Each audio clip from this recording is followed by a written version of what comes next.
अपने को पता है एक तो F2 नहीं आता और एक 8 नहीं आता, और F7 और F14 क्या हो जाते हैं, रिपीट। ठीक है, गिनती लिखी 2 नहीं आएगा, 8 नहीं आएंगे सर। यहाँ तो क्या बच जाएगा, F1, ये F3, क्योंकि 2 नहीं है तो 3 आ जाएगा। यहाँ क्या हो जाएगा, F4, यहाँ क्या आ जाएगा, F5, यहाँ क्या आ जाएगा, F6, यहाँ F7, क्या F7 वापस रिपीट होगा। हाँ ठीक है, यहाँ F9, यहाँ F10, यहाँ F11, यहाँ F12, यहाँ F3, यहाँ F14 और यहाँ F14। जब F में मुझे इलेक्ट्रॉन बढ़ना आ गया, और ये सारे कौन से F हैं, 4 है, क्योंकि इसे 4F श्रेणी भी कहते हैं। ठीक है, और अपने को पता है 4F 6s2, और बच गए जो इलेक्ट्रॉन किस में चले जाएंगे, 5d। तो सबका इलेक्ट्रॉनिक विन्यास में लिख सकता हूँ, क्योंकि मुझे पता है इसके पहले गैस कौन सी है, जीनोन। कौन सी गैस है, जीनोन। अब मेरे को किसी का भी इलेक्ट्रॉनिक विन्यास लिखना है, मैं लिख लूंगा। आप मुझे कहेंगे सर गैडोलीनियम का, तो परमाणु क्रमांक 58, 59, 60, 61, 62, 63 और 64 सर, 64। ठीक है सर, जीडी का 64 इलेक्ट्रॉनिक, जीनोन। उसके बाद में आती है जीनोन के बाद F, 4F, 5D, 6s, और आपने 4F में कितने भर रखे हैं, 7। 6s में कितने भरोगे, 2। बच्चे जो किस में भरोगे, 5D। तो 54 और 7 कितने होते हैं, 61। 61 और 2 63, 63 और 1 64। सर क्रिप्टॉन का 36 होता है ना, क्रिप्टॉन का बना लो। ठीक है ना, मुझे याद नहीं रहा तो helium, neon, argon, krypton, xenon और रेडॉन। इसका कितना होता है, 2, 10, 18, 18, 18, 36, 54 और 86। सही है ना, ये तो सिंपल है इलेक्ट्रॉनिक विन्यास लिखना। अब आप आपकी टेबल में बना सकते हो ऐसे कैसे, और बनाई भी थी अपन पूरी की पूरी टेबल। फिर अपन ने ऑक्सीकरण अवस्था पढ़ी थी। ठीक है, और ऑक्सीकरण अवस्था पढ़ी थी, और ऑक्सीकरण अवस्था पढ़ी थी तो अपन ने कहा था कि समस्त लेंथेनाइड तत्वों को, समस्त लेंथेनाइड तत्वों को किससे प्रदर्शित किया जाता है भैया, Ln। सारे के सारे लेंथेनाइड तत्वों को एक वर्ड में बोलूं प्रतीक में तो Ln, और Ln की सामान्य ऑक्सीकरण अवस्था कितनी होती है, +K3। सामान्य होती है +K3। सामान्य के अलावा जो भी होगी वो क्या होगी, असामान्य। सामान्य के अलावा जो भी होती है वो असामान्य, और असामान्य ये ऑक्सीकरण अवस्था 2 दर्शाते हैं, एक तो +K2 और एक +K4। एक तो +K2 दर्शाते हैं और एक +K4 दर्शाते हैं। 2 प्रकार की असामान्य ऑक्सीकरण अवस्था दर्शाते हैं। ठीक है, और असामान्य ऑक्सीकरण दर्शाने में 4 तत्व हैं। एक तो सीरियम, ठीक है, एक आपका था टर्बियम, ठीक है, उसके बाद में आपका यूरोपियम, इट्रियम और यूरोपियम, ये 4 ही तत्व थे। ठीक है, अब देखो इन चारों का ही मैं इलेक्ट्रॉनिक विन्यास लिख देता हूं कि चारों का इलेक्ट्रॉनिक विन्यास क्या है। सीरियम का परमाणु क्रमांक होता है 58, टर्बियम और टर्बियम का परमाणु क्रमांक होता है 65, इट्रियम YB का परमाणु क्रमांक होता है 70 और यूरोपियम का होता है 63। जीनोन, जीनोन के बाद में आता है 4F1 5D6S2। तो देखो 54 है 55 और 2 57 और 1 58। ठीक है, टर्बियम की बात करें तो टर्बियम आपका जो है F9 xenon 4F9 6S2 5d में कितने इलेक्ट्रॉन होंगे? देखो 54 और 9 हो जाते हैं आपके 63 और 2 65, तो कितने हो जाएंगे? 0। ठीक है। एट्रिबियम की बात करूं तो इसका होता है 4f14, ठीक है, और 4f14 5d 6s2, ठीक है। 54 और 14 होते हैं 68 और 2 70। यूरोपियम का होता है आपका जीनॉन 4f7, ठीक है, 5d 6s2, ठीक है। 54 और 7 होते हैं 61, 61 और 2 कितने होते हैं? 63। सही है। अब आप देख लो कि कौन कौन सी अवस्था दर्शाएगा। देखो सीरियम से मैंने पूछा, इसने कहा साहब मैं +4 अवस्था दर्शाने में विश्वास रखूंगा, क्योंकि 2 इलेक्ट्रॉन यहां से निकलेंगे, 1 इलेक्ट्रॉन यहां से निकलेगा और 1 इलेक्ट्रॉन यहां से निकलेगा, तो कौन सा गैस विन्यास प्राप्त हो जाएगा? अक्रिय गैस। और इसीलिए सीरियम कौन सी अवस्था दर्शाता है? +4 अक्रिय गैस विन्यास। टर्बियम ने कहा 2 इलेक्ट्रॉन तो यहां से निकाल लो और 2 यहां से निकाल लो, तो आपको जो विन्यास प्राप्त हो जाएगा वो अर्धपूरित, और अर्धपूरित विन्यास में मैं टर्बियम +4 दर्शाऊंगा। ये कौन सी दर्शाएगा आप बता सकते हैं? +2। अरे भाई 2 इलेक्ट्रॉन निकलते ही 4f14 प्राप्त हो रहा है और पूर्ण पूरित है।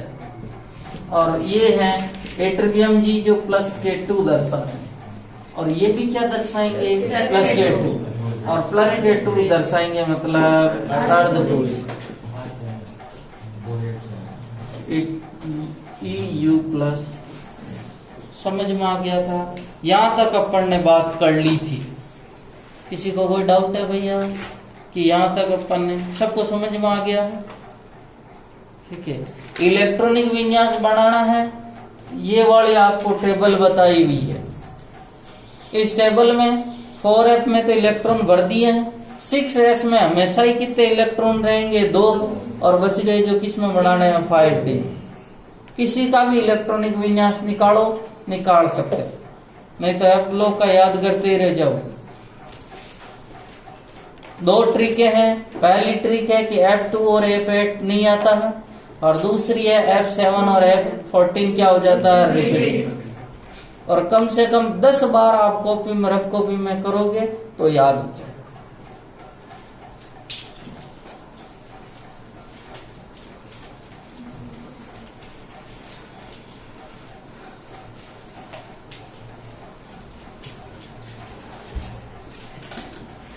हाँ,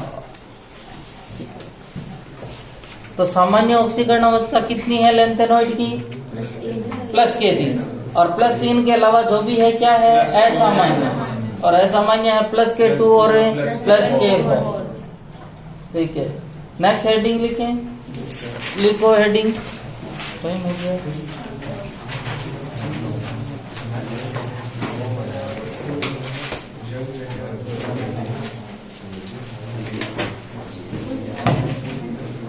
लिखो हेडिंग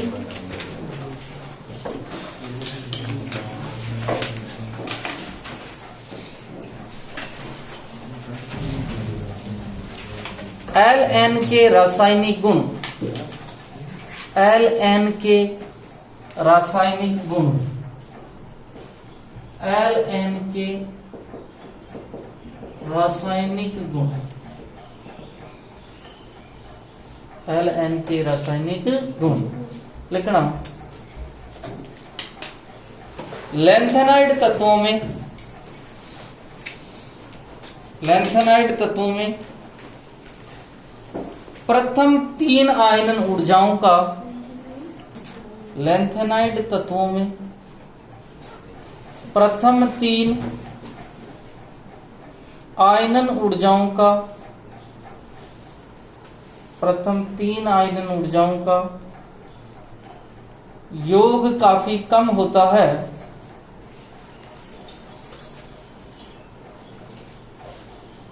योग काफी कम होता है,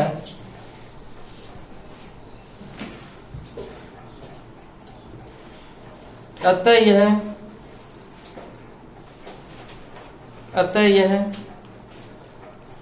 3 इलेक्ट्रॉन त्याग कर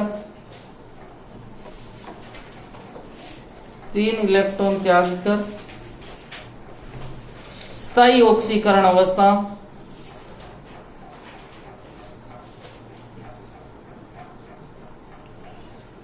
प्राप्त करती है।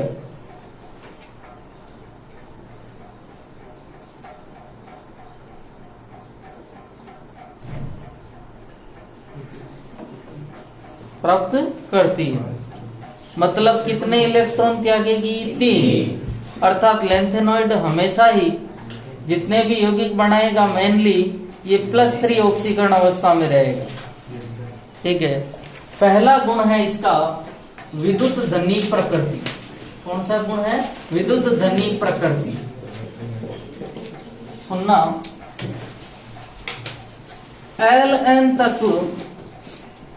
Ln तत्व आसानी से 3 इलेक्ट्रॉन त्याग देते हैं। कितने इलेक्ट्रॉन त्याग देते हैं? 3। और 3 इलेक्ट्रॉन त्यागने के बाद में जैसे ये कोई Ln है, ये Ln 3 इलेक्ट्रॉन त्यागेगा तो कौन सी अवस्था में? प्लस के। और साथ में कितने इलेक्ट्रॉन निकल जाएंगे? 3। ठीक है। दूसरा अपन बात करते हैं इसकी जल से क्रिया।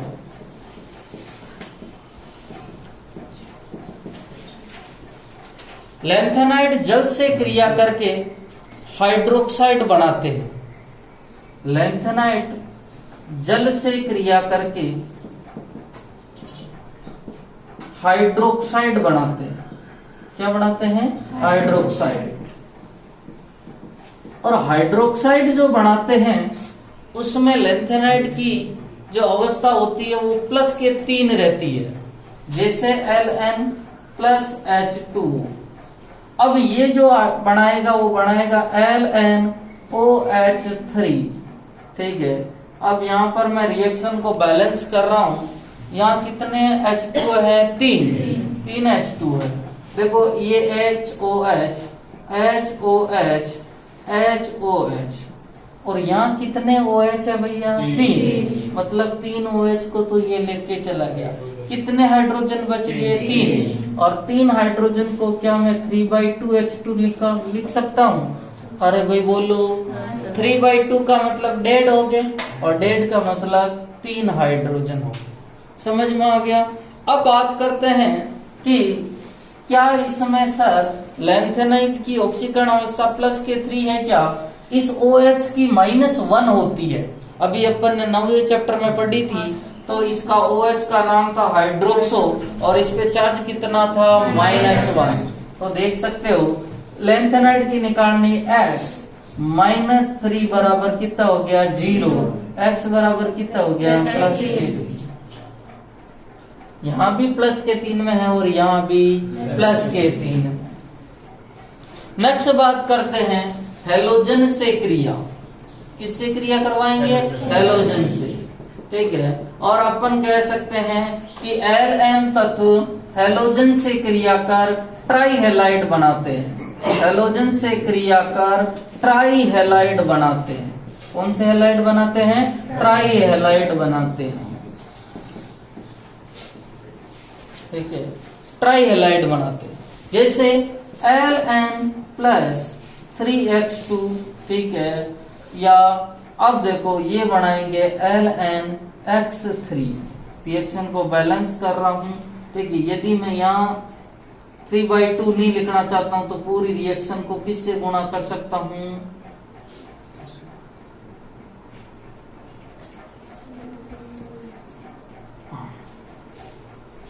पूरी रिएक्शन को किससे गुणा कर दी मैंने? 2 से। भाई रिएक्शन पहले ये थी। एक मिनट सुनना।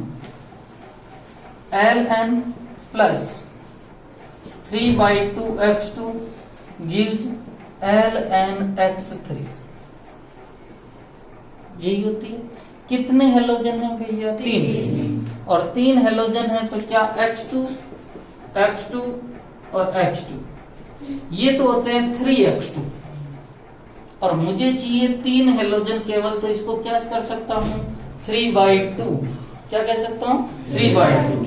अब यदि मैं पूरी रिएक्शन को 2 से गुणा करूं तो क्या कोई फर्क पड़ेगा? नहीं, यहाँ हो जाएगा 2ln, यहाँ 2 से गुणा करूंगा तो नीचे वाला 2 कट जाएगा और यहाँ क्या जाएगा 2। ठीक है, अब देखो यहाँ पर भी जो है ln वो +3 अवस्था में है। x एक हेलोजन का कितना होता है? -1 तो -3 बराबर 0, तो x बराबर क्या हो जाएगा? +3। x बराबर क्या हो जाएगा? +3। ठीक है, नेक्स्ट बात करते हैं ऑक्सीजन से क्रिया, O2 से क्रिया। एलन तत्व O2 से क्रिया करके ऑक्साइड बनाते हैं। क्या बनाते हैं भैया? ऑक्साइड। और उस ऑक्साइड में एलन की ऑक्सीकरण अवस्था कितनी होती है, कोई बताएगा? +3 Ln प्लस, ठीक है, 3O2। ठीक है, तो इसको मैं कर देता हूं Ln2O3 क्यों किया है अभी बात करते हैं। ठीक है, रिएक्शन 3 ही है, 3। अब देखो एक एलन की निकालनी है तो 2x -6, एक ऑक्सीजन का कितना होता है? -2 बराबर 0, तो 2x बराबर 6, तो x बराबर कितना हो गया? 3। और यदि आपको पूरी रिएक्शन में ये 3/2 नहीं देखना चाहते हो तो पूरी रिएक्शन को किससे गुणा कर दो? 2 से। समझ में आ गई? तो पहले वाले में +3 है, दूसरे वाले में भी क्या है? +3, तीसरे वाले में +3 और चौथे वाले में +3। लिखो जल्दी से।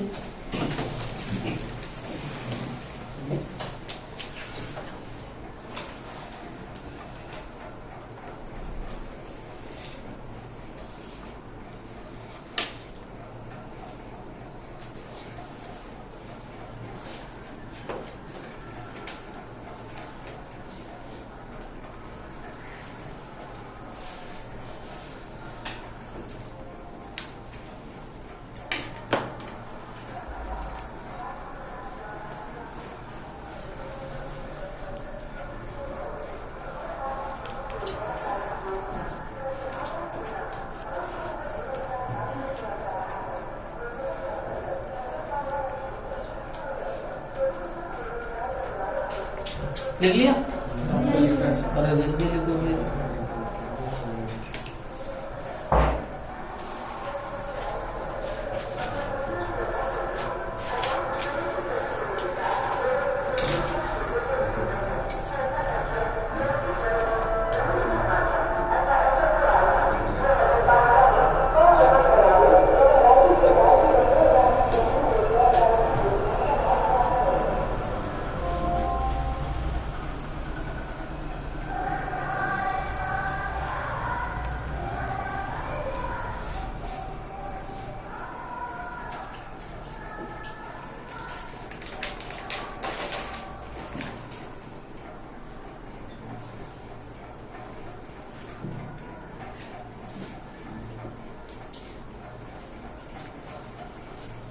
तो इनमें सब में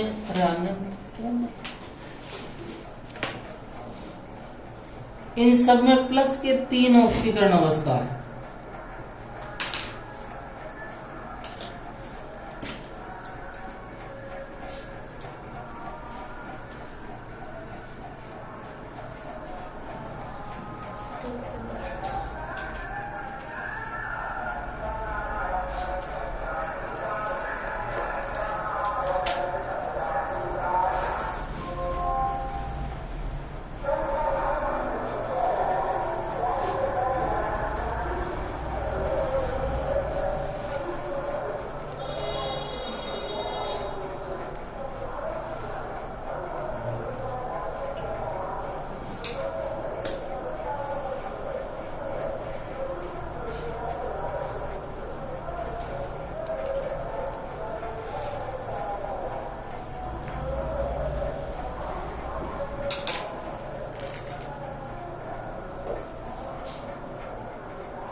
दो से वो है क्रिया।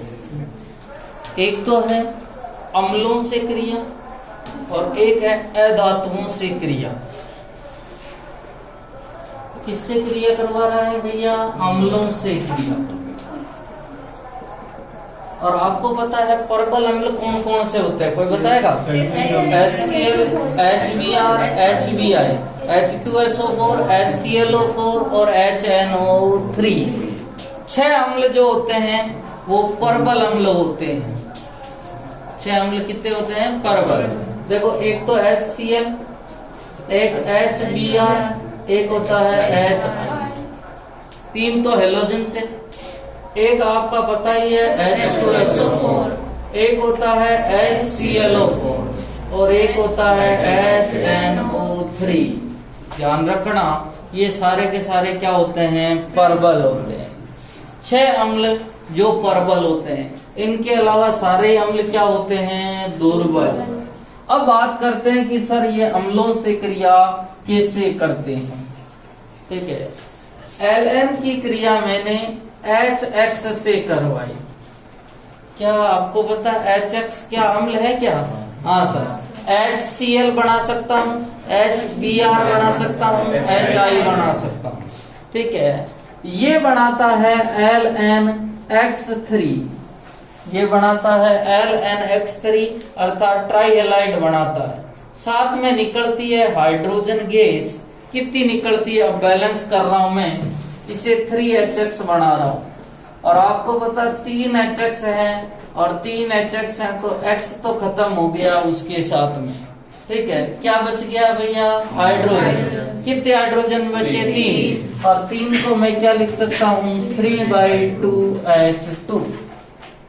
3/2H2 सही है। नेक्स्ट बात करते हैं अधातुओं से क्रिया। अधातुओं से क्रिया। Ln तत्व अधातुओं से उच्च ताप पर अधातुओं से क्रिया कर द्विअंगी यौगिकों का निर्माण करते हैं।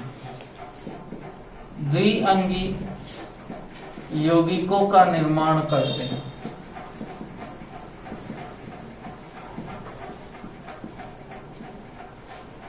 द्विअंगी यौगिक मतलब कितने अंग होंगे? 2। Ln की क्रिया जब अपन ने नाइट्रोजन के साथ में करवाई, किसके साथ में करवाई? नाइट्रोजन। तो ये बनाते हैं Ln और N। नाइट्रोजन तो गैस है ना? ठीक है, नाइट्रोजन गैस है भैया। ठीक है, नाइट्रोजन गैस अधातु होती है। ठीक है, और नाइट्रोजन किसके रूप में रहती है? N2 के रूप। तो यहाँ भी मैंने 2Ln प्लस N2 = 2LnN। ठीक है, नाइट्रोजन एक अधातु है और वो गैसीय अवस्था में पाई जाती है। क्लोरीन भी एक अधातु है और वो भी कौन सी अवस्था में पाई जाती है? गैसीय। ब्रोमीन एक अधातु है पर वो कौन सी अवस्था में पाई जाती है? द्रव अवस्था में पाई जाती है। तो आप ऐसा नहीं कह सकते कि गैसीय अवस्था वाली अधातु होगी या नहीं हो। ठीक है, मेनली अपन मानते हैं कि धातुएं ठोस अवस्था में पाई जाती है। ठीक है, तो अधातु जो है वो द्रव अवस्था या गैस अवस्था में पाई जाती है। 100% सत्य नहीं है। ब्रोमीन एक अधातु होते हुए भी कौन सी अवस्था में पाई जाती है? द्रव। सीजियम एक द्रव होते हुए भी जो है धातु है। मरकरी एक धातु होते हुए भी द्रव अवस्था में पाई जाती है। अब बात करते हैं दूसरा कि लैंथेनाइड की सल्फर के साथ में क्रिया करवा रहा हूं। ये बनाता है Ln2S3। तो देखो 2 तो लैंथेन हो गए और ये 3 सल्फर हो गए और एक बनाता है कार्बन और ये बनाता है LnC2। ठीक है, इसमें लैंथेनाइड जो है वो +4 ऑक्सीकरण अवस्था में दर्शाते हैं। नहीं तो इन दोनों में ही +3 में दर्शाएंगे। देखो लैंथेनाइड इनके बीच में कितने बंध बनते हैं? 3। और आपको पता है अपन ने पहले पढ़ा था, पिछले साल आपने यदि ऑक्सीकरण अवस्था या ऑक्सीकरण अंक निकालना सीखा हो तो अपन ने कहा था बंध को तोड़ो, अधिक विद्युत ऋणी पे तो -1 और कम विद्युत ऋणी पे +1। इन दोनों में से विद्युत ऋणता किसकी ज्यादा है? नाइट्रोजन। दूसरा बंध तोड़ा -1 +1 और तीसरा बंध तोड़ा -1 और +1। लेंथेनाइड कौन सी अवस्था में? +3। यहाँ सल्फर भी +3 में है।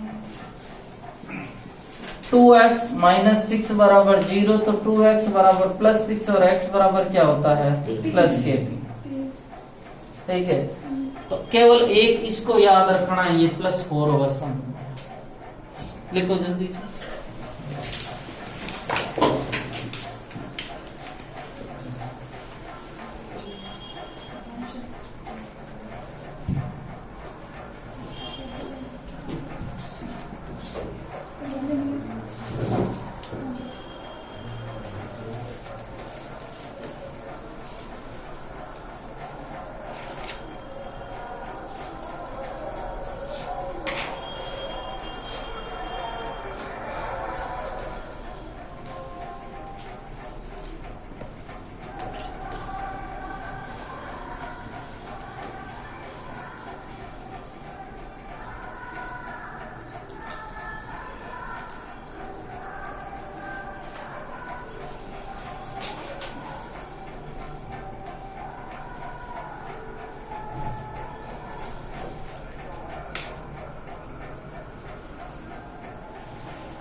लिख दिया।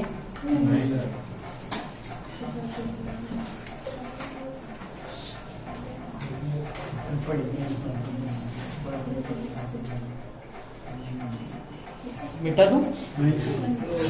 लास्ट के एग्जाम्पल में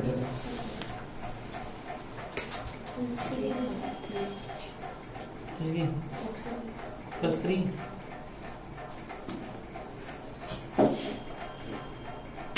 क्या इसको आप ऐसे भी लिख सकते हो?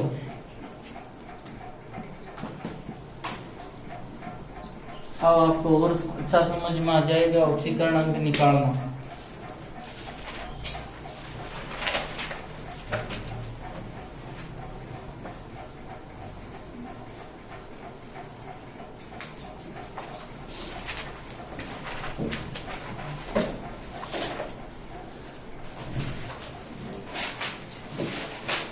नेक्स्ट हेडिंग लिखो, लेंथेनॉइड संकुचन। लेंथेनॉइड संकुचन, और इसे वेरी इंपॉर्टेंट करना, लेंथेनॉइड संकुचन।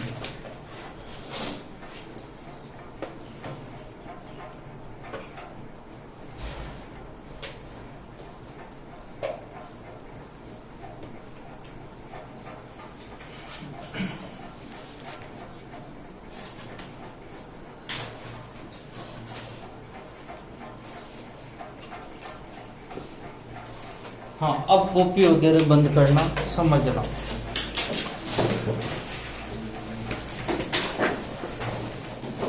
कि क्या कारण है लेंथेनॉइड संकुचन क्या हो। नाम से पता चल रहा है संकुचन का मतलब क्या होना, छोटा होना, सिकुड़ना।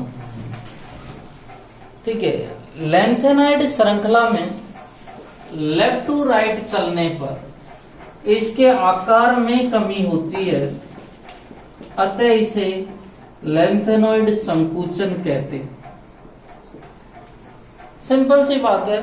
लेंथेनाइड श्रृंखला में लेफ्ट टू राइट चलने पर इसके आकार में क्या हो जाती है, कमी, और इसे क्या कहते हैं, लेंथेनॉइड संकुचन।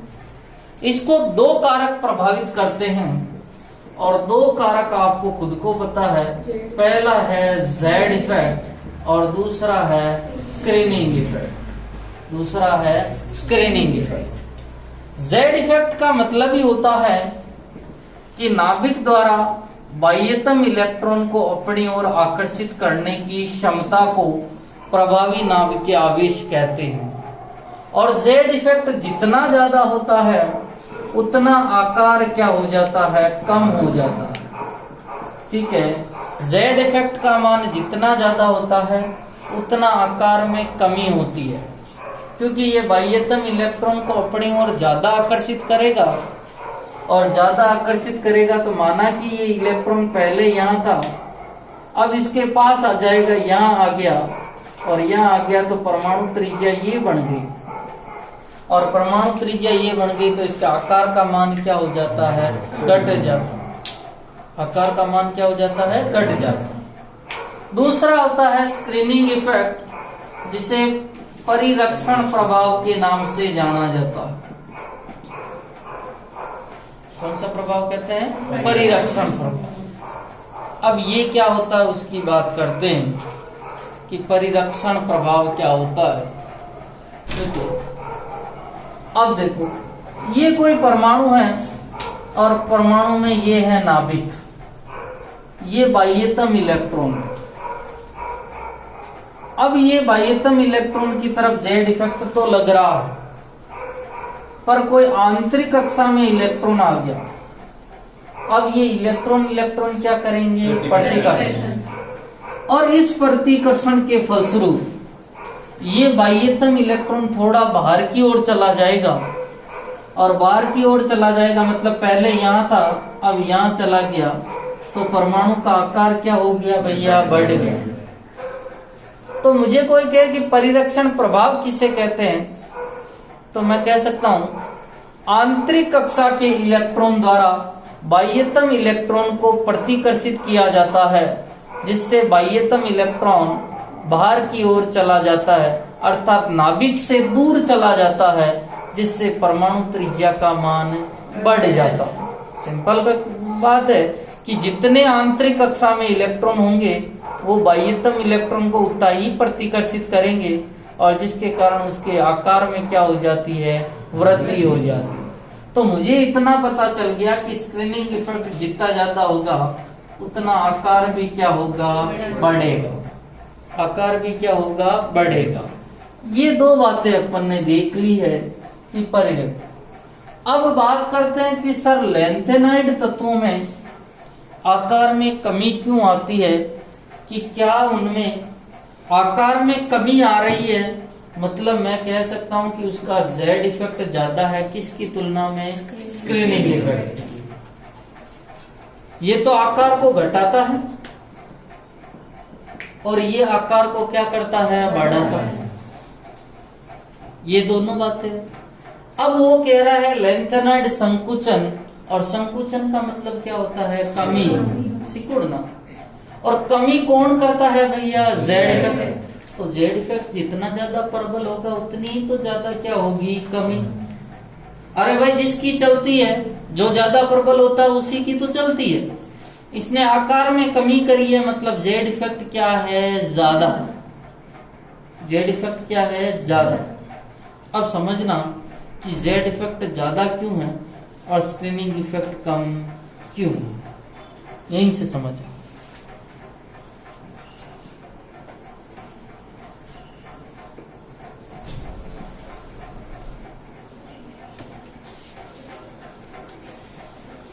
ये मेरा बाह्यतम कोश है, इसे मैं n कहता हूं, इसे मैं n-1 कहता हूं, इसे मैं n-2 कहता हूं।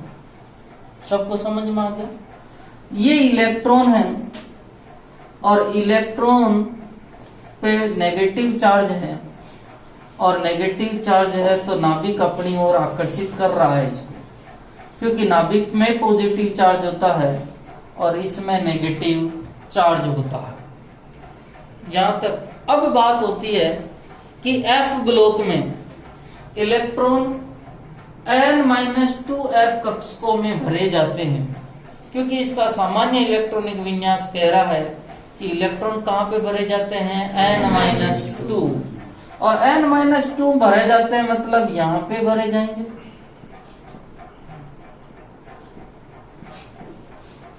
परमाणु क्रमांक बढ़ने के साथ साथ प्रोटॉन की संख्या बढ़ती है, जिससे जेड इफेक्ट का मान तो बढ़ता है, जिससे जेड इफेक्ट का मान तो बढ़ता है। यहाँ पहले 70 था तो अब 71 हो गया, 72 हो गया, ठीक है, या आपका 58 था तो 59 हो गया, मतलब प्रोटॉनों की संख्या तो बढ़ रही है, और प्रोटॉन की संख्या बढ़ रही है मतलब जेड इफेक्ट का मान तो बढ़ रहा, ठीक है, जेड इफेक्ट का मान तो इंक्रीज। अब स्क्रीनिंग इफेक्ट की बात कर लेते हैं।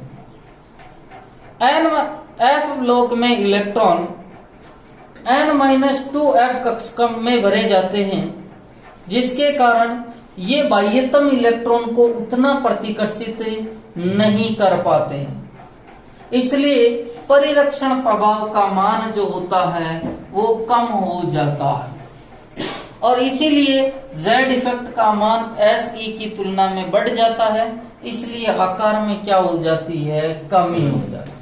मैं एक और एग्जांपल बता रहा हूं। यहां तो मैंने इलेक्ट्रॉन n-2 में भरे हैं, ये दूसरा परमाणु है, यही n, यही n-1, यहां भी इलेक्ट्रॉन है और इलेक्ट्रॉन नाभिक से आकर्षित है।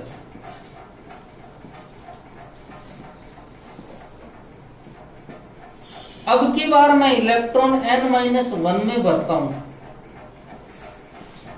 तो मुझे बताएंगे कि कहां पर परिरक्षण प्रभाव ज्यादा है, प्रतिकर्षण करने की क्षमता ज्यादा है, इतना बता दो।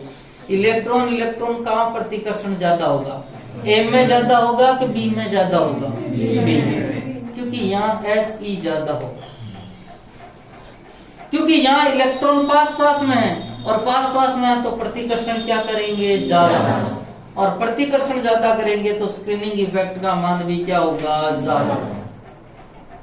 पर यहां पर प्रतिकर्षण कम करेंगे, और प्रतिकर्षण कम करेंगे तो स्क्रीनिंग इफेक्ट का मान क्या होगा, कम, और स्क्रीनिंग इफेक्ट का मान कम होगा तो जेड इफेक्ट का मान क्या होगा, ज्यादा, और जेड इफेक्ट का मान ज्यादा होगा तो आकार में क्या हो जाएगी, कमी। भाई प्रोटॉन तो अपने हिसाब से ही बढ़ेंगे, इसमें पहले 57 थे अब 58 हुए, तो एक प्रोटॉन इसमें भी बढ़ा, एक प्रोटॉन इसमें भी बढ़ा, नाभिक में कोई परिवर्तन नहीं है, पर स्क्रीनिंग इफेक्ट का मान एक जगह कम है और एक जगह ज्यादा। जहां कम है वहां प्रतिकर्षण कम होगा तो आकार कम बढ़ेगा, यहाँ प्रतिकर्षण ज्यादा है तो आकार क्या होगा, ज्यादा बढ़ेगा। समझ में? अरे भाई अभी भी एक और तरीका है, जैसे जेड इफेक्ट को देखते हैं, दोनों ए और बी दोनों में तुलना कर लेते हैं। मेरे पास में ए और बी, जेड इफेक्ट, माना कि इसका जेड इफेक्ट भी 10 से बड़ा और इसका जेड इफेक्ट भी किससे बड़ा, 10, ठीक है। यहां पर स्क्रीनिंग इफेक्ट तो 4 ही है और यहां कितना है, 6, क्योंकि यहां पर इलेक्ट्रॉन n-2 में है और बाह्यतम इलेक्ट्रॉन बाह्यतम कोश में, तो इनमें प्रतिकर्षण क्या होगा, कम होगा, और प्रतिकर्षण कम होगा तो SE का मान क्या होगा, कम, ठीक है। यहाँ पर दोनों इलेक्ट्रॉन पास पास हैं तो प्रतिकर्षण क्या होगा, ज्यादा, और प्रतिकर्षण ज्यादा होगा तो SE का मान भी क्या होगा, ज्यादा होगा। अब दोनों में अंतर निकालो, ठीक है। यहाँ तो अंतर कितने का रह गया, 6 का, यहाँ कितने रह गया, 4, समझ में आ गई। तो यहाँ वाला जो है कुल मिला के इधर तो 10 आदमी खींच रहे हैं, उधर 4 आदमी खींच रहे हैं, तो किसकी ज्यादा चलेगी, 10 वाले की। तो देख सकते हो ए वाले में अंतर ज्यादा है, अर्थात ये आकार में ज्यादा कमी करता है और ये आकार में कम कमी करता है। अब तो समझ में आ गया होगा। अरे भाई अभी भी दिक्कत है क्या? पीछे दिक्कत है बहुत। ये दोनों बिल्कुल समझ में नहीं है। ये समझ में आया क्या? जेड इफेक्ट और परिकर्षण प्रभाव। मेरे को इतना पता है कि जेड इफेक्ट आकार में क्या करता है? कमी, और स्क्रीनिंग इफेक्ट आकार में वृद्धि। स्क्रीनिंग इफेक्ट जब दोनों ही बराबर होंगे तो आकार न तो बढ़ेगा और न ही घटेगा। जेड इफेक्ट ज्यादा हो गया तो आकार को घटा देगा, और स्क्रीनिंग इफेक्ट ज्यादा हो गया तो आकार को बढ़ा देगा। समझ में आ गई? ठीक है। अब देखो यहां पर इलेक्ट्रॉन, जहां जेड इफेक्ट में प्रोटॉन जा रहे हैं और इलेक्ट्रॉन n-2f कक्षक में भरे जा रहे हैं, तो यहां पर स्क्रीनिंग इफेक्ट कम होगा, क्योंकि इलेक्ट्रॉन के बीच में दूरी ज्यादा है, और दूरी ज्यादा तो प्रतिकर्षण क्या होगा? कम। और प्रतिकर्षण कम होगा तो स्क्रीनिंग इफेक्ट क्या होगा? कम। और स्क्रीनिंग इफेक्ट कम होगा तो आकार क्या होगा? कम। यहां पर इलेक्ट्रॉन n-1d में जा रहे हैं तो दोनों के बीच में दूरी कम है, इसलिए प्रतिकर्षण क्या होगा? ज्यादा। और प्रतिकर्षण ज्यादा होगा, ठीक है, तो स्क्रीनिंग इफेक्ट भी क्या होगा? ज्यादा। तो आकार क्या होगा? बढ़ेगा। ये बात समझ में आ गई। अब इन दोनों में अपने तो इसकी बात करनी है। एफ ब्लॉक में इलेक्ट्रॉन, आने वाला इलेक्ट्रॉन n-2f कक्षकों में भरे जाते हैं, जिसके कारण उनमें बाह्यतम इलेक्ट्रॉन और n-2f कक्षकों के इलेक्ट्रॉन के बीच में प्रतिकर्षण कम होता है, जिससे स्क्रीनिंग इफेक्ट का मान भी कम होता है और आकार घटता है, क्योंकि जेड इफेक्ट का मान क्या हो जाता है? बढ़ जाता है। अब तो समझ में आ गई। लिखो जल्दी से। जब भी आपको यहां दिक्कत हो तो दो के बीच में तुलना कर लेना, ठीक है। लिखो, लैंथेनाइड श्रृंखला में लेफ्ट टू राइट चलने पर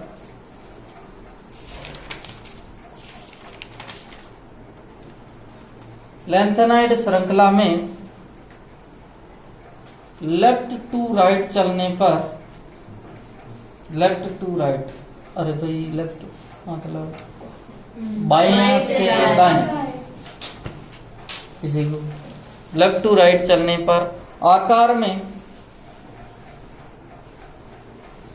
कमी आती है,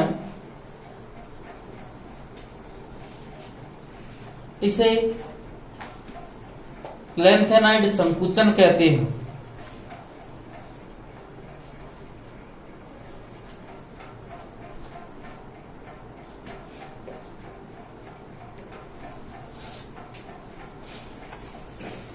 नेक्स्ट पॉइंट लिखो, आकार को प्रभावित करने वाले, आकार को प्रभावित करने वाले दो कारक हैं। आकार को प्रभावित करने वाले दो कारक। पहला कारक है जेड इफेक्ट। जेड इफेक्ट क्या होता है? प्रभावी नाभिकीय आवेश।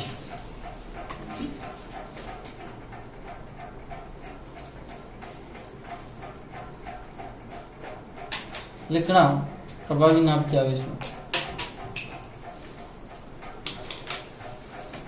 नाभिक द्वारा बाह्यतम इलेक्ट्रॉन को, नाभिक द्वारा बाह्यतम इलेक्ट्रॉन को अपनी ओर आकर्षित करने की क्षमता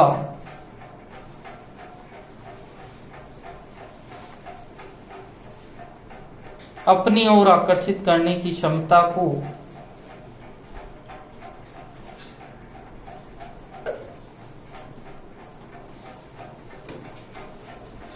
जेड इफेक्ट कहते हैं।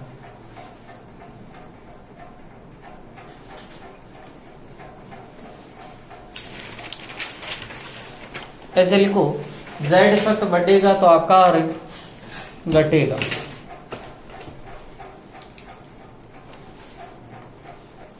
जेड इफेक्ट बढ़ता है तो आकार क्या होता है, घटता। नेक्स्ट लिखो एस ई, दूसरा पॉइंट कारक है। एस ई क्या होता है, परिरक्षण प्रभाव। परिरक्षण प्रभाव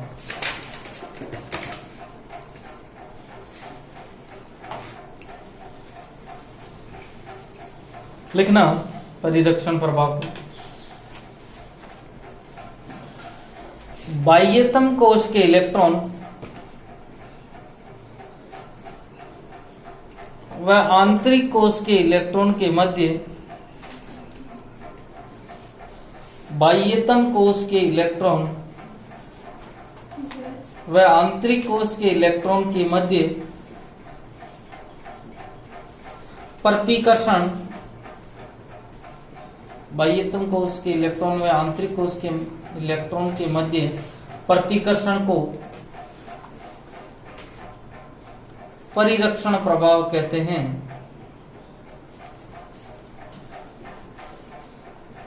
परिरक्षण प्रभाव कहते हैं। लिख दिया। ऐसे लिखना, एस ई बढ़ेगा तो आकार भी क्या होगा, बढ़ेगा।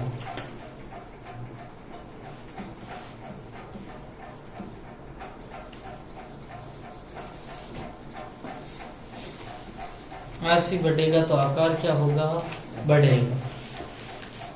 लिख लिया, ठीक है। नेक्स्ट पॉइंट लिखो। अब लिखना, लैंथेनाइड तत्वों में, लैंथेनाइड तत्वों में,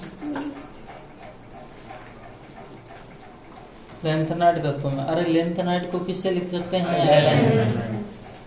कोई बात नहीं। एलन तत्वों में परमाणु क्रमांक बढ़ने पर, परमाणु क्रमांक बढ़ने पर आने वाला इलेक्ट्रॉन, आने वाला इलेक्ट्रॉन N-2F कक्षक में, N-2F कक्षक में प्रवेश करता है,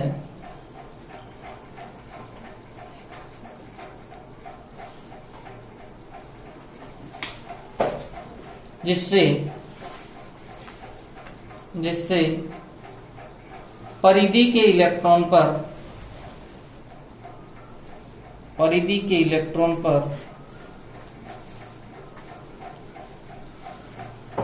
SE का मान कम हो जाता।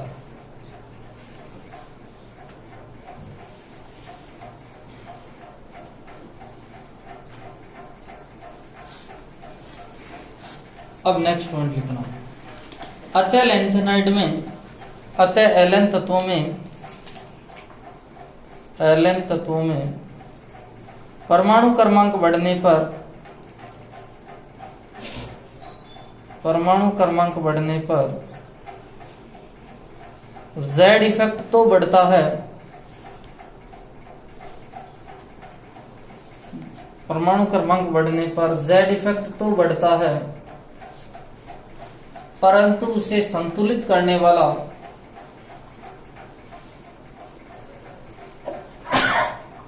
परंतु उसे संतुलित करने वाला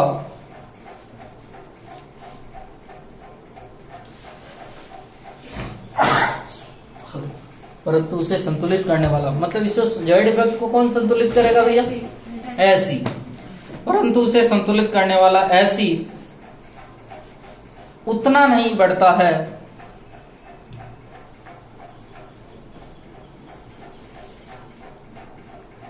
जिसके कारण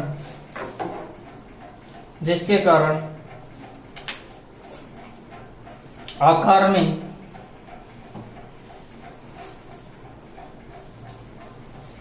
में कमी आती है।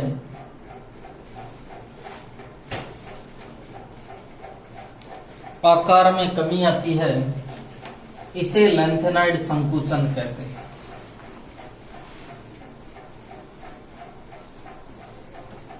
इसे लेंथेनाइड संकुचन कहते हैं।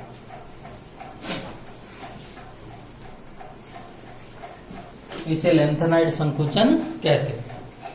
नेक्स्ट हेडिंग लिखो, लेंथेनाइड संकुचन के प्रभाव।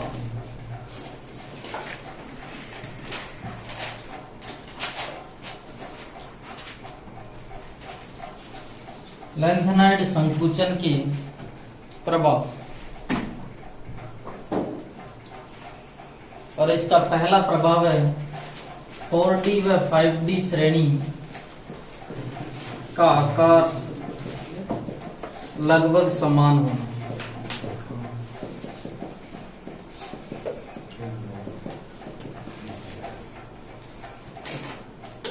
अब देखो भाई,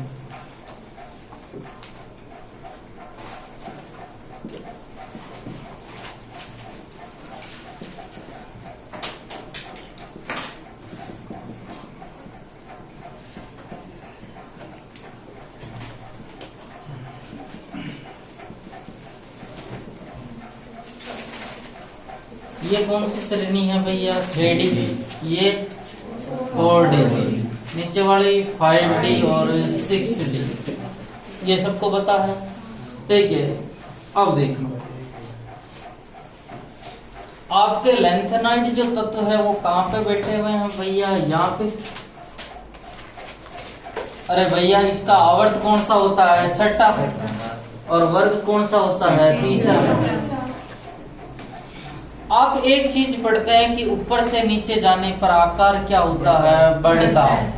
स्कैंडियम से इट्रियम जाओगे आकार बढ़ेगा, इट्रियम से लेंथेनम जाओगे आकार बढ़ेगा, और लेंथेनम से एक्टिनियम जाओगे आकार क्या होगा? बढ़ेगा।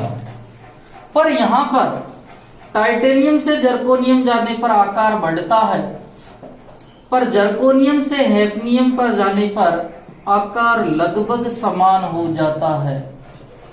क्यों भाई? टाइटेनियम से जर्कोनियम 3D श्रेणी से 4D श्रेणी में गया, आकार बढ़ा, पर 4D से 5D में जाते हैं तो आकार क्या हो जाता है? घट जाता।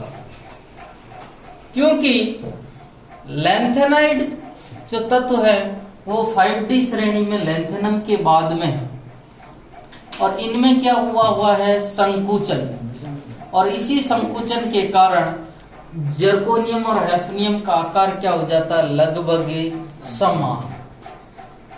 क्या हो जाता है? लगभग समान। आकार बढ़ना चाहिए। 3D श्रेणी से 4D श्रेणी में जाने पर आकार बढ़ता है, 4D से 5D में जाने पर आकार बढ़ना चाहिए, परंतु वह लेंथेनाइड संकुचन के कारण लगभग समान हो जाता। और इसी कारण जर्कोनियम और हैफनियम की त्रिज्या, जर्कोनियम और हैफनियम की त्रिज्या लगभग क्या हो जाती है? समान। ऐसे कैसे है? नियोबीनियम और टेंटेलम की त्रिज्या भी क्या हो जाती है? समान। ये आगे चलता रहता है। यहाँ क्या समझ में आ रहा है भाई? थोड़ा बहुत? अरे भाई बोलो भाई। ऊपर से नीचे जाने पर आकार क्या हो जाता है? बढ़ जाता है। और यहां से यहां गए तो आकार बढ़ा, यहां से यहां गए तो आकार बढ़ना चाहिए था, पर बढ़ता नहीं, वो लगभग समान हो जाता। क्योंकि हैफनियम से पहले कौन से तत्व आ जाते हैं? लेंथेनाइड, और लेंथेनाइड में संकुचन होता तो लेंथेनाइड संकुचन कहते हैं, और इसी संकुचन के प्रभाव के कारण इन दोनों की त्रिज्या क्या हो जाती है? समान। लिखना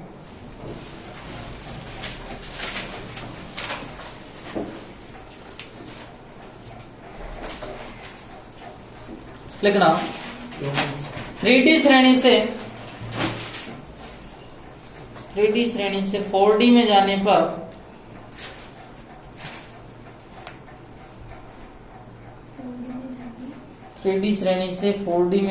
पर आकार सामान्यतया बढ़ता है, परंतु 4D से 5D में जाने पर, परंतु 4D व ऐसे लिख दो, परंतु 4D व 5D का आकार लगभग समान हो जाता है। 4D व 5D का आकार लगभग समान हो जाता है क्योंकि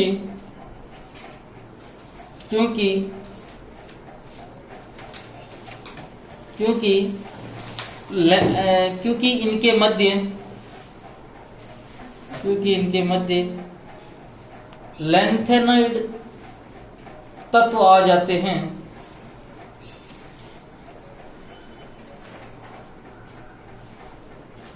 और लेंथेनॉइड संकुचन के कारण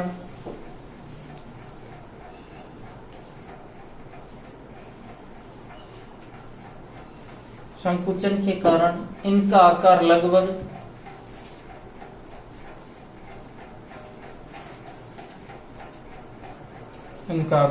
समान होता है।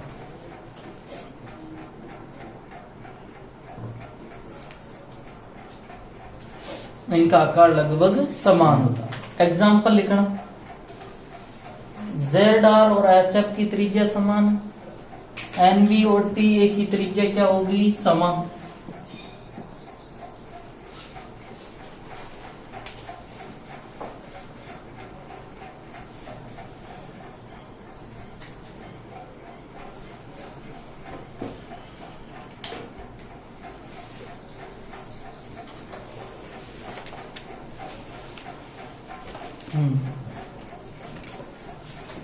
अब देखो, एक मिनट, आपको कोई पूछ लेवे कि क्या इन दोनों का आकार समान है क्या? नहीं है, क्योंकि इससे पहले लेंथेनॉइड तत्व आते नहीं है। इसके बाद में, लेंथेनम के बाद में कौन आता है? हैफनियम। तो जर्कोनियम और हैफनियम की त्रिज्या समान है। कोई आपको कहता है कि इट्रियम और लेंथेनम की समान होगी क्या? नहीं, क्योंकि इनके पहले लेंथेनॉइड तत्व आते नहीं है। समझ में आ गई ना? तो ये प्रभाव आपका हैफनियम से स्टार्ट होता है और आगे चलता है। ठीक है, लेंथेनॉइड संकुचन के प्रभाव में अपन ने पहला प्रभाव लिखा था 4D व 5D की त्रिज्या क्या क्या होना? समान। ठीक है, नेक्स्ट पॉइंट लिखो, लेंथेनॉइड हाइड्रोक्साइड की क्षारीय प्रवृत्ति। लेंथेनॉइड हाइड्रोक्साइड की क्षारीय प्रवृत्ति।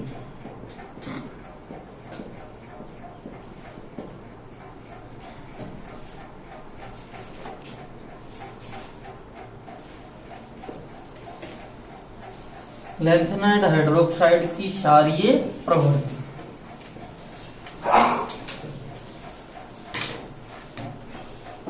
हाँ, अब लिखो, लेंथेनॉइड संकुचन के कारण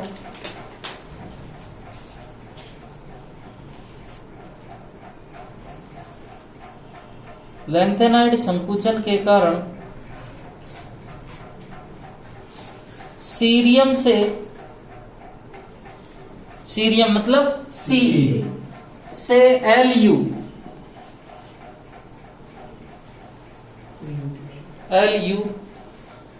सीरियम से Lu का मतलब क्या होता है? ल्यूटेशियस। और कुल मिला के मैं कह सकता हूं क्या? Left to right. सीरियम से ल्यूटेशियम तक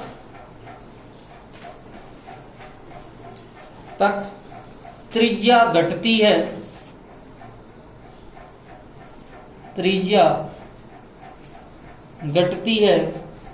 सही बात है, त्रिज्या घटती है। इसी कारण हाइड्रोक्साइड की क्षारीय प्रवृत्ति भी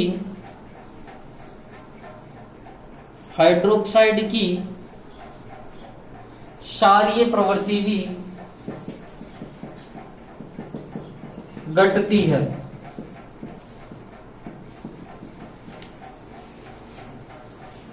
हाइड्रोक्साइड की क्षारीय प्रवृत्ति भी घटती है। अब देखो एक मिनट, मैंने इसका हाइड्रोक्साइड बनाया CeOH3 और इसका हाइड्रोक्साइड बनाया LuOH3। ठीक है। हाँ, CeOH3। एक और हाइड्रोक्साइड पाया जाता है इसी का CeOH4, क्योंकि सीरियम +4 अवस्था भी दर्शाता है अक्रिय गैस विन्यास के कारण। ठीक है। अब देखो एक मिनट इसमें जाता CeOH4। अब मुझे बताओ इधर से इधर जाने पे त्रिज्या क्या हो रही है, घट रही है। तो कौन सी प्रवृत्ति घट रही है, क्षारीय। तो इन दोनों में से कौन सा ज्यादा क्षारीय, सही आता है। और ये क्या है, कम क्षारीय।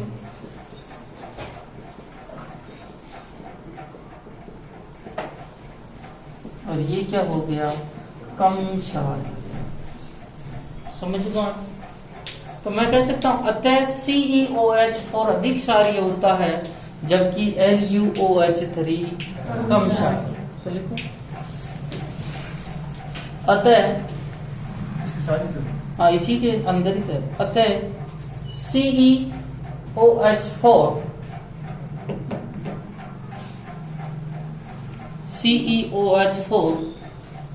अधिक क्षारीय होता है,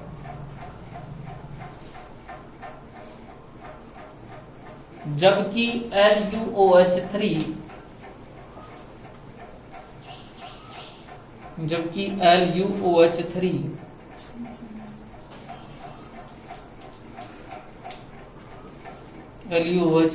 कम क्षारीय।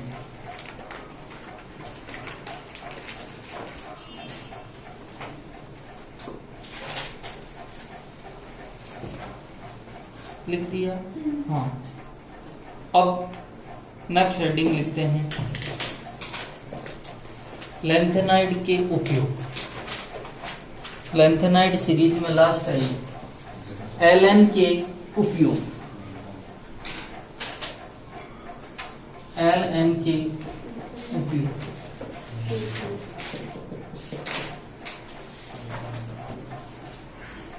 LN के उपयोग। हाँ, उपयोग में पहली बात करते हैं अपन कि क्या क्या उपयोग। अपने 2 या 2 से अधिक धातुओं को मिलाकर जो नई धातु बनाई जाती है उसे क्या कहते हैं, मिश्र धातु। लैंथेनाइड तत्वों से निर्मित मिश्र धातु को, लैंथेनाइड तत्वों से निर्मित मिश्र धातु को एक दूसरा नाम दिया जाता है मिश्र धातु। क्या दिया जाता है, मिश्र धातु। मतलब लैंथेनाइड यदि मिश्र धातु बनाएंगे तो उसे नाम क्या दे देंगे, मिश्र धातु। ठीक है। इसमें सीरियम, PR प्रोजुडियम, नियोबीनियम ये तो 95% तक होती है, और 5% होता है आपका आयरन, और इसके अलावा कार्बन, सल्फर, सिलिकॉन वगैरह होते हैं। और इसका जो प्रयोग है वो सबसे ज्यादा तो बंदूक की गोली बनाने में किया जाता है। इसमें किया जाता है बंदूक की गोली, इस मिश्र धातु का प्रयोग। पहली बात, लैंथेनाइड तत्वों से निर्मित मिश्र धातु को क्या नाम दिया गया है, मिश्र धातु। इसमें लैंथेनाइड तो होगा लगभग 95%, 5% क्या होगा, आयरन, और कम मात्रा में या सूक्ष्म मात्रा में कार्बन, सल्फर, सिलिकॉन भी होता है। इसका प्रयोग किसमें किया जाता है, बंदूक की गोली, आग फेंकने वाले टैंक अपने युद्ध वगैरह में होते हैं ना, ठीक है, वो जो टैंक होते हैं उनमें आग के गोले फेंकने वाले, इनमें प्रयोग किया जाता है। मतलब कुल मिला के इनका प्रयोग बहुत ही मजबूत वाले जो है। आपको पता है बंदूक की गोली भी अपने एक शरीर के इस पार से उस पार तक निकल जाती है। ये निकली है क्या अपन देखते हैं क्या, ठीक है ना। तो लिखना पहला, लैंथेनाइड LN तत्वों से निर्मित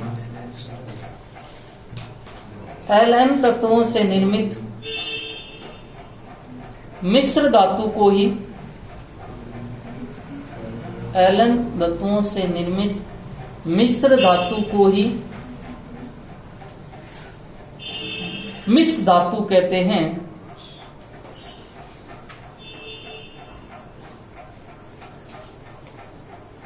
मिश्र धातु कहते हैं। लिखना इसी में, इसमें 95% cerium oblique lanthanum oblique नियोडीजियम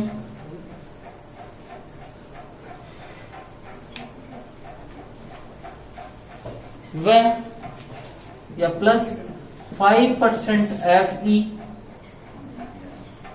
5% Fe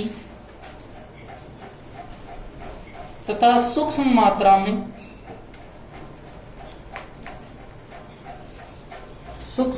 में कार्बन सल्फर सिलिकॉन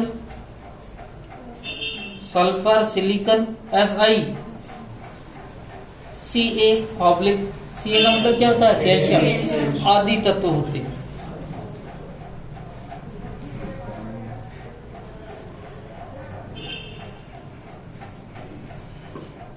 देखो किसका प्रयोग मिश्र धातु का। देखो मिश्र धातु का प्रयोग बंदूक की गोली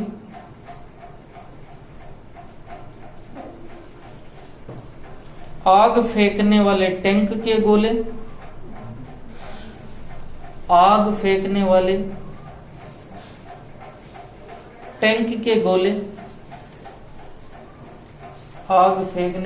टैंक के गोले आदि बनाने में किया जाता है।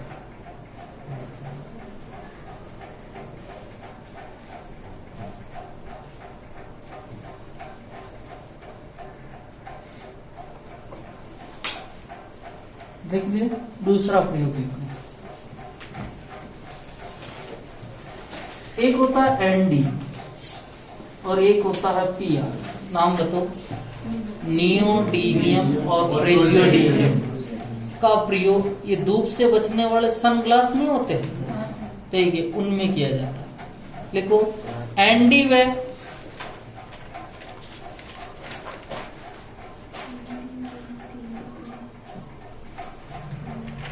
पीआर प्रेजियोडियम का प्रयोग धूप के चश्मों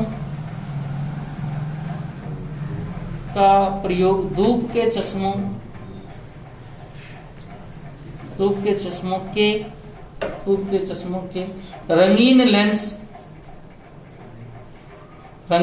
और कलर्ड रंगीन लेंस बनाने में किया जाता है।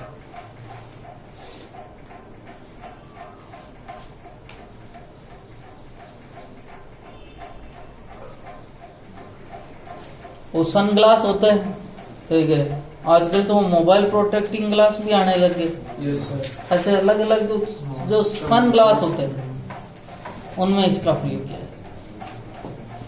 अब मुझे बताओ कि ये जो एफ लोह के तत्व एक तो अनुचुंबकीय भी होते हैं और एक लोहे चुंबकीय भी होते हैं, इसीलिए इनका प्रयोग इलेक्ट्रॉनिक यंत्र बनाने में भी किया जाता है। ये कोई लिखना। अब अपन बात करते हैं एक्टिनोइड श्रेणी। कौन सी श्रेणी की बात करते हैं? एक्टिनोइड। लैंथेनोइड श्रेणी पूरी होगी। नेक्स्ट हेडिंग लिखो।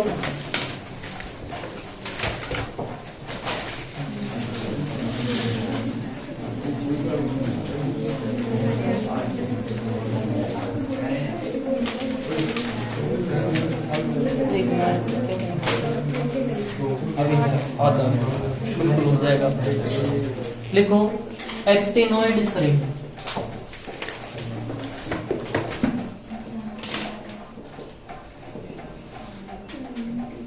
एक्टिनोइड श्रेणी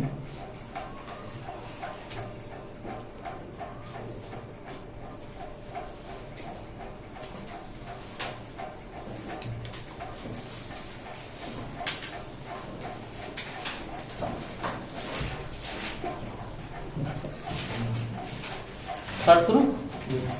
एक मिनट सुनना।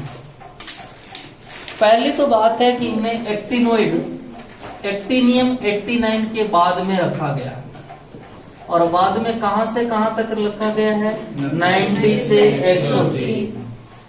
दूसरी बात है कि इसे द्वितीय अंतः संक्रमण श्रेणी कहते हैं। कौन सी श्रेणी कहते हैं? द्वितीय अंतः संक्रमण श्रेणी, या एक और नाम है इसका 5F श्रेणी। उसको कहा था 4F और इसको कहते हैं 5F। ये कौन से आवर्त में स्थित होती है? 7 और वर्ग संख्या 3। वर्ग संख्या 3। अब बात करते हैं कि सर कि इसे एक्टिनियम 89 के बाद में ही क्यों रखा गया? एक्टिनियम 89 के बाद में इसलिए रखा गया कि एक तो इसके समान गुण है।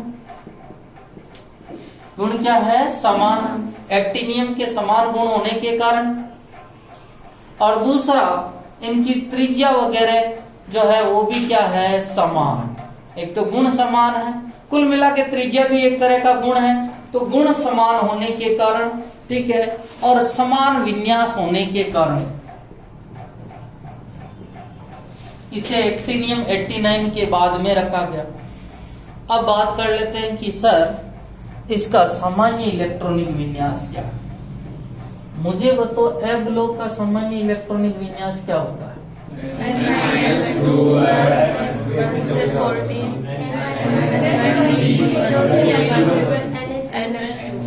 ये सही है? हाँ सर। अब देखो, हाँ एक बात मैं यहाँ बोल रहा हूँ, समस्त लेंथेनाइड तत्वों को अपन ने किससे रिप्रेजेंट किया था? Ln।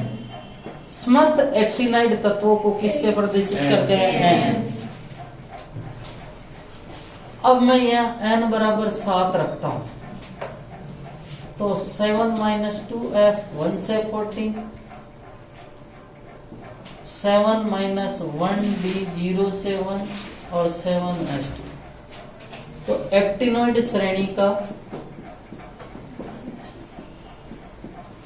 सामान्य इलेक्ट्रॉनिक विन्यास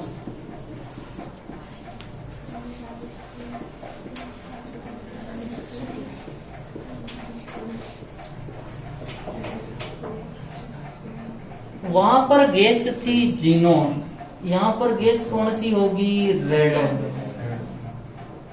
क्योंकि इसका परमाणु क्रमांक होता है 86। रेडोन 5F1 से 14, 6D 0 से 1 और 7S2। इसका एक जगह अपवाद आएगा और इसीलिए अपन कई जगह Rn 5F1 से 14, 6D 0 से 2 और 7S2। केवल एक जगह 2 आएगा 6D, नहीं तो सब जगह कितना आएगा? 1 0। समझ में आ गई?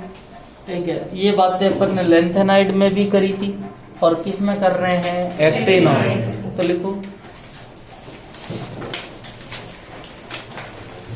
हाँ उसमें इलेक्ट्रॉन किस में जा रहा था? 4F। यहाँ किस में जा रहा है? तो अब देखो परिभाषा मुझे कहते हैं वह तत्व जिसका अंतिम इलेक्ट्रॉन 5F कक्षक में प्रवेश करता है उन्हें एक्टिनोइड तत्व। तो लिखो वह तत्व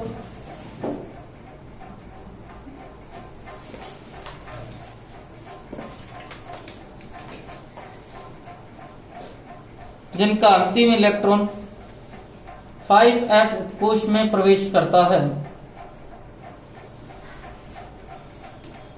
5F उपकोश में प्रवेश करता है, 5F उपकोश में प्रवेश करता है, उन्हें एक्टिनोइड तत्व कहते हैं। उन्हें एक्टिनोइड तत्व कहते हैं। नेक्स्ट पॉइंट लिखो, एक्टिनियम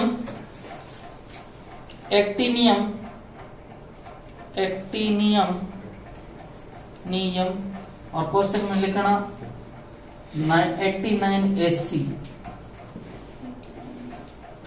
89AC के बाद में आने के कारण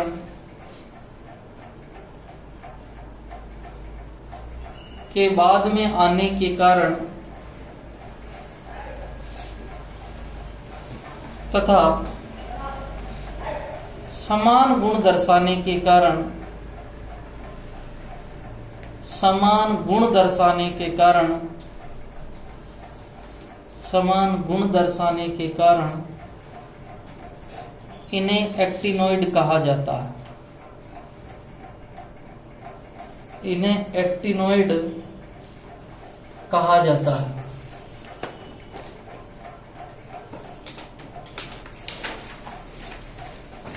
लिख दिया। नेक्स्ट पॉइंट लिखना, इसे द्वितीय अंतः संक्रमण श्रेणी, इसे द्वितीय अंतः संक्रमण श्रेणी व 5F श्रेणी भी कहते हैं। द्वितीय अंतः संक्रमण श्रेणी व 5F श्रेणी भी कहते हैं।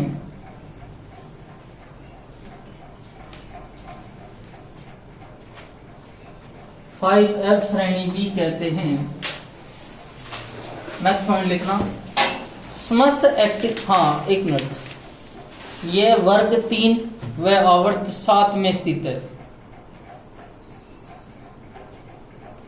वह आवर्त 7 में स्थित है।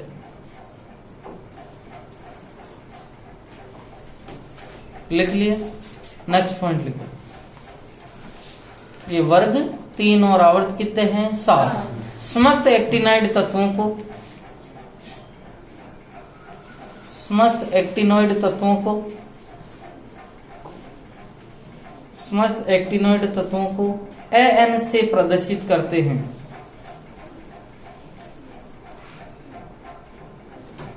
समस्त एक्टिनोइड तत्वों को AN से प्रदर्शित करते हैं। लिख लिए। नेक्स्ट लिखो, एक्टिनोइड श्रेणी का सामान्य इलेक्ट्रॉनिक विन्यास।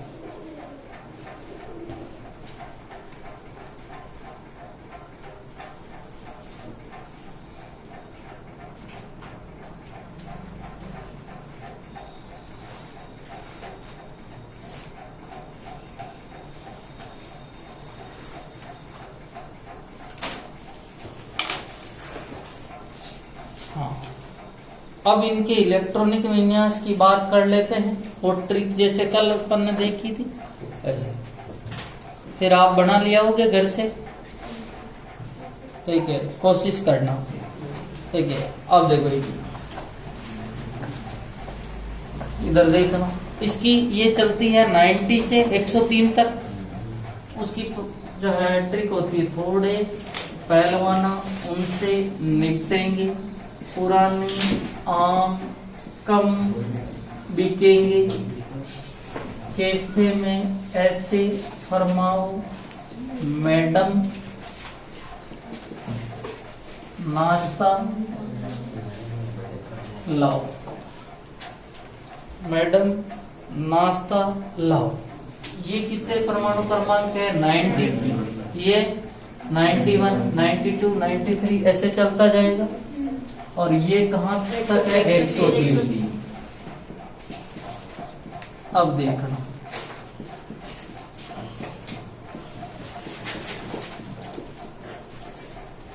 आप हेडिंग लिखो, एक्टिनोइड या AN श्रेणी का इलेक्ट्रॉनिक विन्यास। AN श्रेणी का इलेक्ट्रॉनिक विन्यास।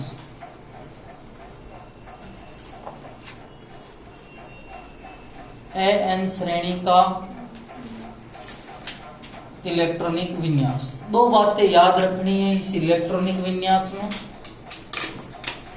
कल अपन ने दो बातें पढ़ी थी, क्या क्या पढ़ी थी? कोई बताएगा? F2 और F8 नहीं आया, और F7 और F14 दो ही बातें पढ़ी थी। यहाँ भी दो ही पढ़नी, F1, F5 और F7, सॉरी 158, 158 कुल मिला के F1, F5 और F8 नहीं आते, और F7 और F14 क्या हो जाता है, रिपीट। ठीक है, अब मेरे को गिनती लिखनी है, ठीक है, और गिनती सबको आती है, 14 तक गिनती लिखनी है। अब देखना, अब मैं भरूंगा, किस में भरूंगा भैया, 5F में, ठीक है। क्या F1 आता है, नहीं, F5 भी नहीं आता है और F8 भी नहीं। अब बात ध्यान रखनी, यहाँ सीधा F2 नहीं आएगा, यहाँ पहले क्या आएगा, 0, वहां अपन ने आगे वाले का, यहाँ क्या आ जाएगा, F2, यहाँ क्या जाएगा, F3, यहाँ F4, यहाँ F6, यहाँ F7, यहाँ F7, सही है, F9, यहाँ F10, यहाँ F11, यहाँ F12, यहाँ F13, यहाँ F14 और यहाँ F14। ये सारे के सारे 5F के हैं। एक सीरीज बचेगी 5F के बाद में 6D और एक बचेगी 7S, और 7S में तो सब में ही क्या है, 2, और बच गए इलेक्ट्रॉन किस में चले जाएंगे, 6D। देखो ये 5F है, ठीक है। 7S में कितने होंगे, 2, तो देखो थोरियम का मुझे पता है, एक तो होती है रेडोन, 5F, 6D और 7S। 5F में कितने इलेक्ट्रॉन है भैया, 0, तो 86, और 2 कितने हो गए, 88, और 88 और 2 कितने होंगे, 90, तो 6D में कितने इलेक्ट्रॉन, 2। समझ में आ गई क्या? अरे भाई 80 रेडोन का कितना होता है, 86 और 0, 86, 2 88, तो डी में कितने भरेंगे, 2। ऐसे बना लोगे क्या, ट्रिक कल मैं लिखा दूंगा, फिर तो लिखो जल्दी से कर लीजिए। 2 बातें तो ये लिखना उसके साथ में, फिर ये बढ़ना।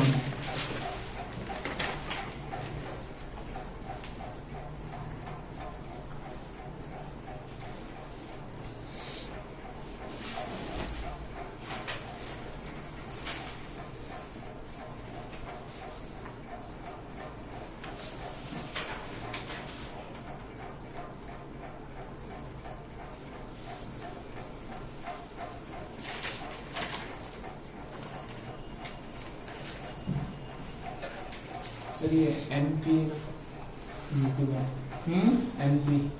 NPPU